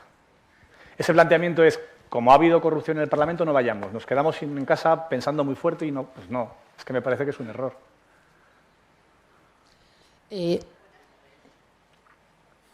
Vamos a ver, yo pienso que tenéis los dos razón. Yo soy de las que he dejado de ver la Sexta, tengo que decir, pero entiendo tu posición perfectamente, porque es la manera de que se vean todas las diferentes versiones. Mi pregunta era, ¿habéis conseguido... No te he oído. Se ha cortado. ¿Habéis conseguido ser económicamente, poder hacer periodismo? Sí. Pero ¿con qué trabas os encontráis en el día a día? ¿Qué presiones os encontráis en el día a día para ejercer el periodismo libre? La primera es judicial, no de los jueces, sino de los que nos demandan. O sea, nosotros estamos permanentemente, yo como además soy el director y el director responde por cada información que publica mi periódico, aunque no haya escrito yo el artículo, me toca a mí siempre ir como imputado. Y no te exagero, no sé, una vez al mes me toca algún juicio, alguna declaración, llegué a estar, como tal vez recuerdes, como 2 años imputado por el delito de revelación de secretos por publicar el máster regalado de Cristina Cifuentes en la Universidad Rey Juan Carlos. Y yo pensaba que tenía toda la razón y que considerar unas notas falsificadas derecho a la privacidad era mucho considerar, me parecía a mí. Pero el mal trago de tener que estar 2 años con una petición de cárcel por parte de la acusación, de varios años, pedían hasta 6 años de cárcel en ese delito que me pedían, o sea, no era una tontería, pues te quita el sueño. Eso es la presión más directa que recibimos, es de ese tipo. Ahora, más recientemente, sabéis que estamos publicando informaciones sobre la familia de la alcaldesa de Marbella, que tiene a su marido y al hijo de su marido imputados por narcotráfico en la Audiencia Nacional, y ella ha amenazado de nuevo con llevarnos a los tribunales acusándonos de todo tipo de crímenes, de delitos gravísimos. Y bueno, pues llega un momento en el cual, con el paso de los años y ya la costumbre, porque llevo con estos problemas desde que dirigía Público, y esto ha pasado 15 años desde entonces, pues ya no te quita el sueño.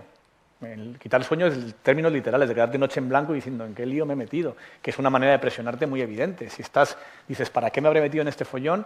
Si fíjate la que me está provocando. Llega un momento en el cual ya no te hace mella tanto, ¿no? Pero es una presión, la más gorda es esa. Luego tenemos de otro tipo que son las económicas, que esas son las más habituales, ¿no? Es verdad que con nosotros es más difícil. Y vuelvo a la construcción económica del diario. Nosotros tenemos menos presiones económicas por los siguientes motivos. Uno, porque los dueños somos los periodistas. Y esta es la leche. O sea, esto que parece que lo repito mucho, de verdad es importantísimo.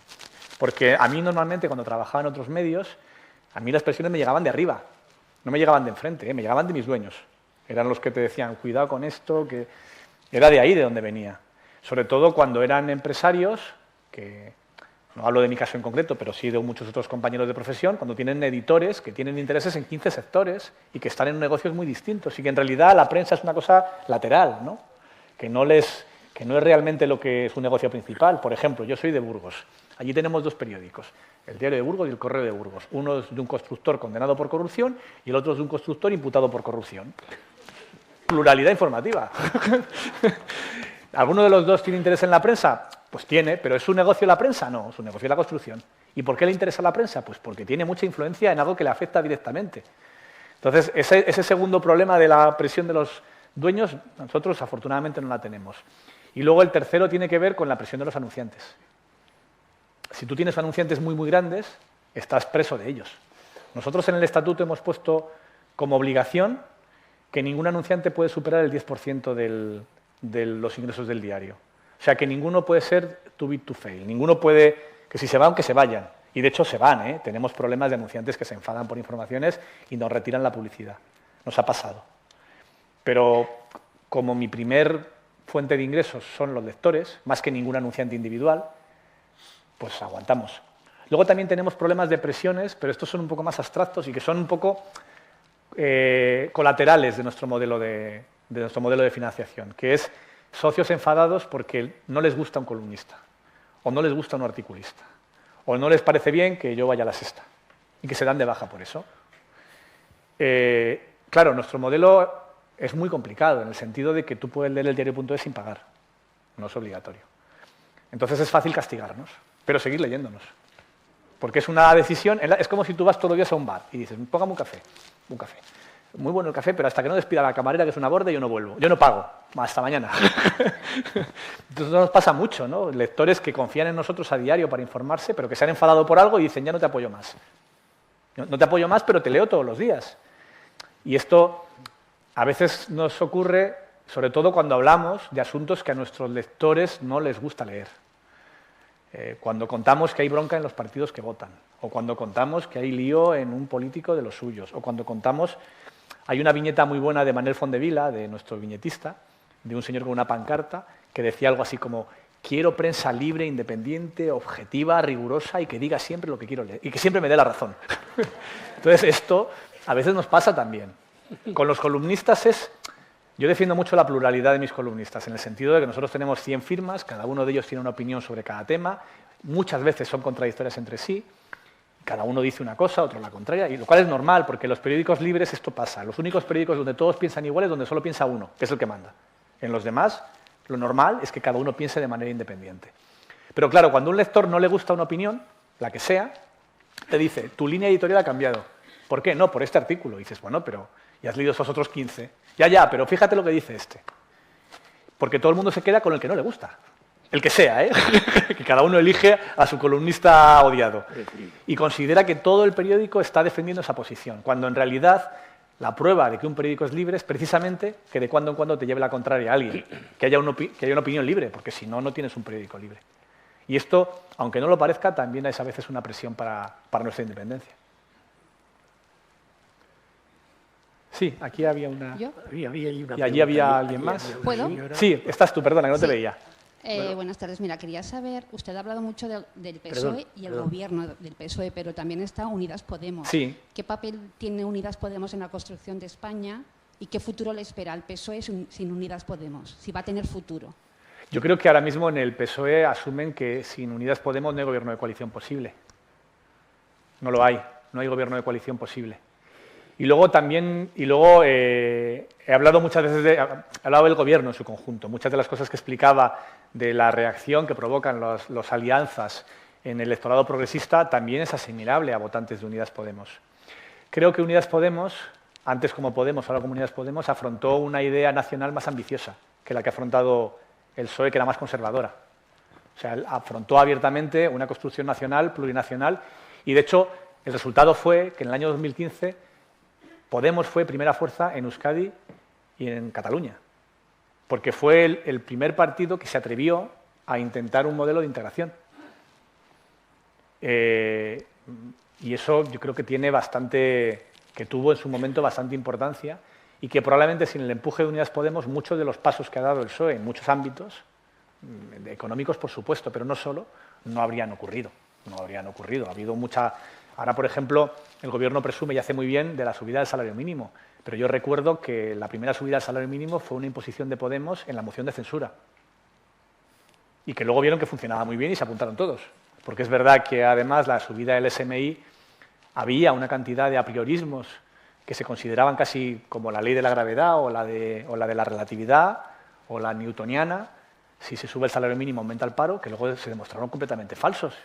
Entonces, pues ahora esta última subida del SMI se hace con menos miedo porque ya todas las partes han visto que funciona y que además socialmente está más que reconocido que es una buena idea y que no puede ser que los salarios bajos sean tan bajos, sobre todo en un momento de inflación. Y eso no hubiese ocurrido sin Unidas Podemos, sin Podemos en su momento, porque el PSOE le daba mucho miedo tocar esas cosas.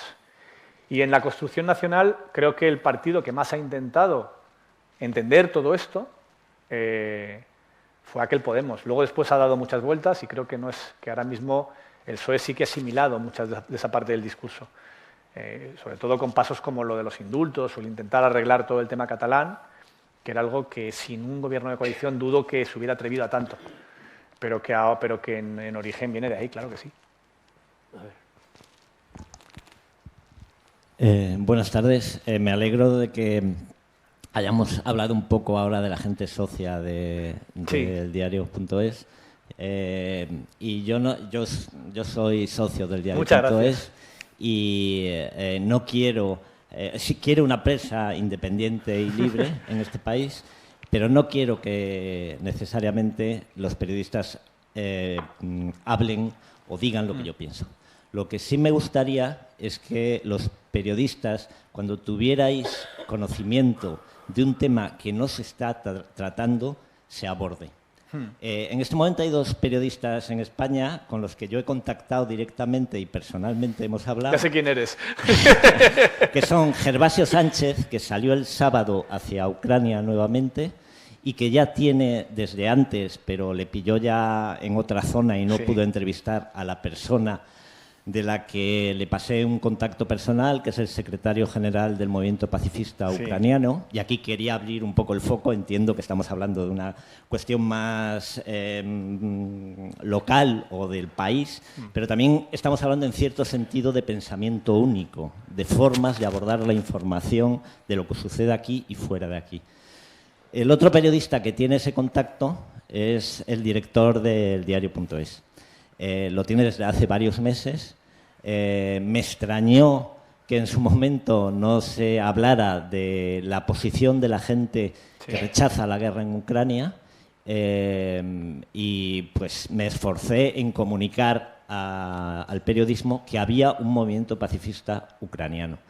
¿Por qué no habéis hablado todavía de este movimiento? Pues mira, ¿por qué no habéis contactado con Yo Yuri? quería saludarte porque además vi que me escribiste el otro día, voy acelerado y no te pude responder, pero te agradezco mucho que hayas venido, tus cartas y tus esfuerzos con este tema. En su momento se lo transmití a mi equipo de internacional, no me hicieron mucho caso. Voy a reincidir, a ver si lo consigo esta vez. Aunque no te lo creas, los directores gobernamos en coalición. O sea, no siempre conseguimos, te lo aseguro, que nos hagan caso en nuestra propia redacción. Sobre todo mi tipo de mando en el diario es muy poco impositivo. O sea, trabajo con equipos en los que confío, delego, porque además es imposible que pueda llegar a todo. Y no logré, y así te lo transmito, no logré que me hicieran mucho caso cuando les pasé tu contacto y la información que me transmitiste. Voy a intentarlo otra vez. Bueno, dada la hora que es ya, y porque tendrá que irse a coger su tren nuestro amigo y conferenciante de hoy, vamos a ver si ahí queda una última pregunta, por favor. Ahí hay una última pregunta. Hola, buenas tardes. Voy a ser breve. El ambiente de crispación que se vive ahora a nivel parlamentario, en la política, que al final termina pues también en la sociedad, no es el reflejo, yo creo, de los políticos, porque quiero pensar que no todos los políticos son así, que ahora está esa moda, ¿no?, de sacar el titular, de hacer esa performance y a ver quién la dice más gorda para tener más minutos en todos los medios, para que los periodistas, los tertulianos, todas las mañanas pues habléis de quién la ha dicho el día de antes y quién ha sido el que ha dado más la nota. Yo te escucho todas las mañanas, os escucho con Àlex Barceló y siempre comentáis, bueno, al final tenemos que hablar de esto o sería mejor que habláramos de otras cosas. Sí. Entonces, a mí me preocupa, por ejemplo, porque yo tengo hijos adolescentes y ellos es lo que están viendo, esa crispación. No están viendo a esos buenos políticos, esas buenas intervenciones que nuestros padres dicen que hace unos años había en el Congreso. Mi pregunta es, como periodista que eres, ¿qué parte de culpa tenéis los medios Muy importante tu pregunta. En dar esa visibilidad a un contenido y a una crispación que realmente yo creo que tampoco es el reflejo de la sociedad? Podemos hablar, discrepar, pero yo de momento voy al trabajo y con las compañeras que piensan diferente a mí, ninguna me insulta ni me dice esas cosas. ¿Por qué, sin embargo, en el Congreso, que es donde están los que realmente tendrían que representarnos, sí que pasa? Pues eso, ¿qué parte de culpa tenéis de no visibilizar a aquellos que realmente sí que están debatiendo y apuestan por esa sociedad del futuro o esa España de la que hoy hemos estado hablando? Muchas gracias. Eso que planteas es un debate que tenemos de manera recurrente en la redacción. Cada vez que llega el último es abrupto. O sea, la última burrada de algún político que ha dicho no sé qué, ¿qué hacemos? Entrecomillado, lo lanzamos y ya está, lo ignoramos. Y depende del día, gana uno el debate. O sea, hay una posición que dice, no podemos ignorarlo, o sea, no, nosotros contamos la realidad que hay, no la que nos gustaría. Entonces, si el presidente de la patronal, por poner el último ejemplo, ha dicho que es como una mujer violada y que lleva la minifalda muy corta, ¿qué haces? ¿Como que no ha pasado o lo cuentas? Luego tendrás que contar también que después se ha disculpado, pero tienes que contarlo. O si sale Isabel Díaz Ayuso y dice que el gobierno tiene un plan para encarcelar a la oposición, traer una república, que ya me gustaría a mí, que soy republicano, pero que, en fin, que no tiene pinta, ¿sabes? Pero si eso ocurre, lo reflejas sin más, ¿no? Lo ignoras. Si Díaz Ayuso dice que el cambio climático es un invento comunista, esto lo reflejas, lo ignoras. Es que estoy poniendo ejemplos reales, no buscarlo todo en la hemeroteca.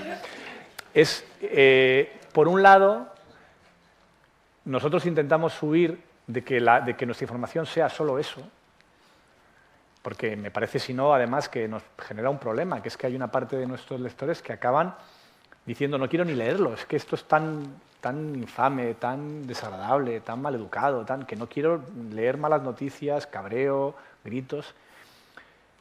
Y intentamos, dentro de la medida de nuestras posibilidades, salirnos de esas agendas, pero por otro lado, ignorarlas hace que parezca que vivas en Marte, ¿no? Que de repente ha pasado, está todas las radios, todas las teles, todos los medios hablando de un tema y tú estás contando una historia completamente distinta y dices, esta gente, ¿desde dónde era el periódico? ¿Desde Miami? O sea, no se han enterado de que ha pasado todo esto en el Parlamento y que han dicho tal, que han dicho cual. Yo sí que creo que los medios tenemos responsabilidad en la crispación, pero no tanto en eso que dices, en reflejar de manera crítica, sino también creo que es muy importante que desde dentro de los medios, o sea, que desde dentro de los medios fomentemos la pluralidad interna. Es una cosa que le estoy dando muchas vueltas desde hace bastante tiempo. O sea, el problema de la libertad de expresión en España no está en que pienses lo que pienses, no tengas un medio que leer. El problema fundamental es que si solo lees determinados medios te vas a perder una parte de la historia.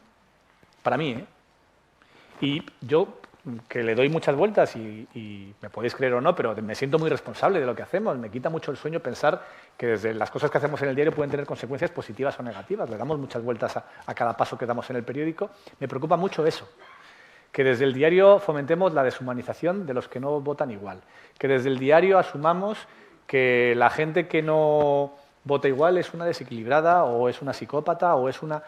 Es que me niego a eso. Y doy mucho la tabarra en la redacción para intentar que no se nos vaya hacia ahí algunas cosas, algunas informaciones. Y incluso en la recepción de declaraciones de otras personas que dicen, y en los artículos de opinión. Yo estoy empeñado en eso y en el estatuto hay muchos artículos que hablan de este tema, porque creo que la principal responsabilidad yo no la tengo con lo que vaya a decir la derecha. Lamentablemente. Porque lamentablemente la derecha no nos escucha muy poco, o no nos lee. Mi responsabilidad está en qué puedo hacer con la izquierda, en su sentido más amplio, y hasta qué punto no fomentar que esa polarización vaya más también desde dentro, desde el lado de la izquierda. Y te aseguro que con éxito o sin él, al menos lo debatimos mucho y le damos mucha importancia porque creo que a mí personalmente este ambiente de polarización me afecta en mi día a día. Yo lo noto porque yo llevo saliendo por la tele 15 años, más o menos, que ya es tiempo, y mucha gente me conoce. Pero solo en los últimos 2 años me han empezado a insultar por la calle. No me pasaba. Yendo con mi hijo, que también tengo un hijo adolescente, que te mire y te dice, papá, ¿qué ha pasado aquí? Y no me pasaba hasta que Vox y la extrema derecha y Ayuso empezaron a decir cosas en el Parlamento. Si lo dices en el Parlamento no lo vas a decir por la calle, ¿no? Y no me pasa todos los días, pero antes no me pasaba nunca. Y ahora me pasa cada 2 o 3 semanas. Y no quiero esa sociedad. No te digo ya por mi pequeño problema personal, que en el fondo es bastante irrelevante y que tampoco lo considero tan importante, pero que os lo cuento como ejemplo de que yo creo que sí que se ha notado determinadas cosas. Pero no quiero criar a mis hijos en ese mundo. O sea, no quiero ese tipo de marco para España, para el debate político en España. Entonces, ya que no tengo margen de maniobra para intentar explicar o muchos altavoces para intentar explicar a un votante conservador por qué creo que es mala idea pensar que tu gobierno quiere encarcelarte, ¿vale? Pues también intento explicar a los lectores, a los votantes de la izquierda, que la derecha no tiene cuernos y rabo y que mucha gente que lo vota lo hace porque legítimamente piensa así y que habrá que convencerle, no sacarles del país o deshumanizarles, ¿no? Yo creo que no me niego.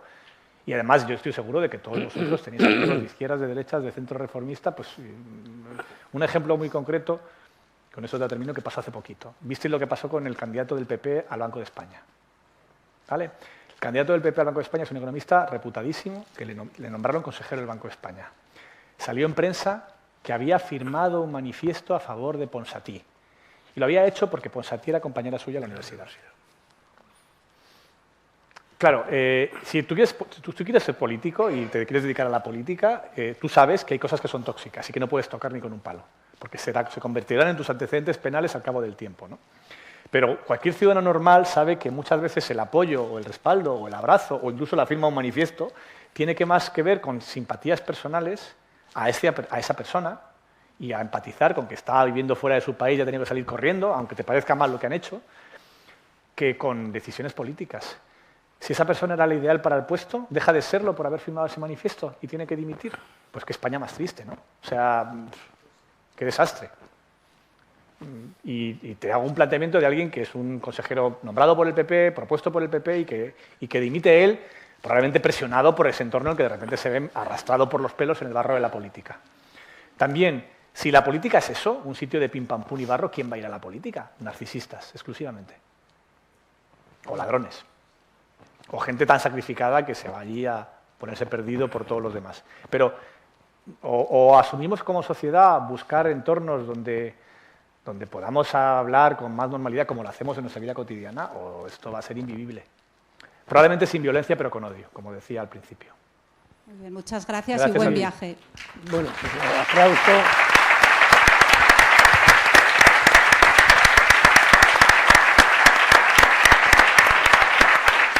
Construimos un mundo con más oportunidades para las personas, para conseguir una sociedad más inclusiva y sostenible. Fundación Ibercaja. Juntos hacemos más.